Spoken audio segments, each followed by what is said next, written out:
So need to make the distinction that a lot of folks are concerned about high protein diets.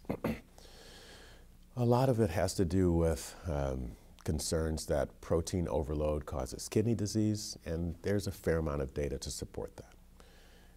But we should make a distinction that it's animal protein in the Atkins diet versus plant protein. We haven't seen the downside of plant protein. Maybe it's not common enough to say that I'm going to have 5 vegan protein shakes per day and do that low carb diet with plant-based nutrition.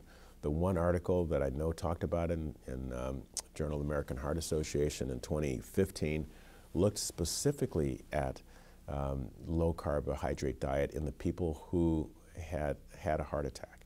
And those who were doing a plant-based low carb diet did not have an increase in death rate, and those who were using the Atkins approach, ketogenic diet, were actually had a heavy burden of mortality.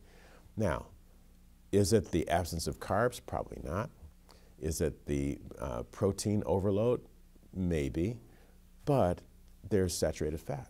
And then there's all the other things that come with eating animals. Production of trimethylamine N oxide, TMAO.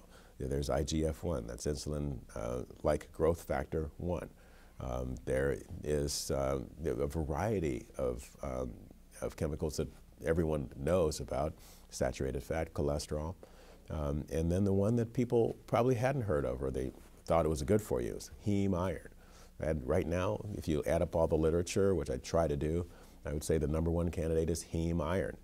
That is, if you're getting iron from an animal, it's in the red blood cells that has an oxidative state that actually causes an oxidative burden in your own body, and that turns into plaque generation and reactive oxygen species that actually make those plaques upset. And so you're more likely to have a heart attack, stroke, and death. And so I'm not sure that the high protein diet is bad because of the protein. It may be that the protein you can't get rid of the blood or the saturated fat. But it may be the animal protein because that's the one that's more associated with the IGF-1. It probably takes the combination. It takes that baseball team, all these 9 different players to have the effect that it does, but we know that it's bad for outcomes, particularly with people with heart disease.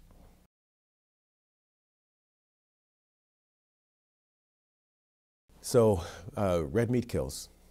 Processed red meat kills faster. And so when you take those 9 players that, I'm talking about, all the different chemicals, and when you're ingesting red meat, you can make them worse by nitrates and nitrites. Those are 2 of the people. They're in the outfield. Okay, they are particularly high in the kinds of meats that people love, and ham and bacon, and I have friends who say that they won't give up bacon no matter what, and happens, and I can understand that if that's what you grew up with, but we have to recognize that when you try to preserve meats with these, and there's a lot of sodium, by the way, in the cured meats, that this is a whole nother level of cardiovascular destruction that's really avoidable and reducible. So if people were saying, I'm going to eat animals no matter what you tell me, I'm going to eat animals, just eat them fresh. So it will kill you, but it won't kill you as fast. And so I like to say, if someone gives you a choice between cyanide and arsenic, take the arsenic. That would be red meat as opposed to processed red meat.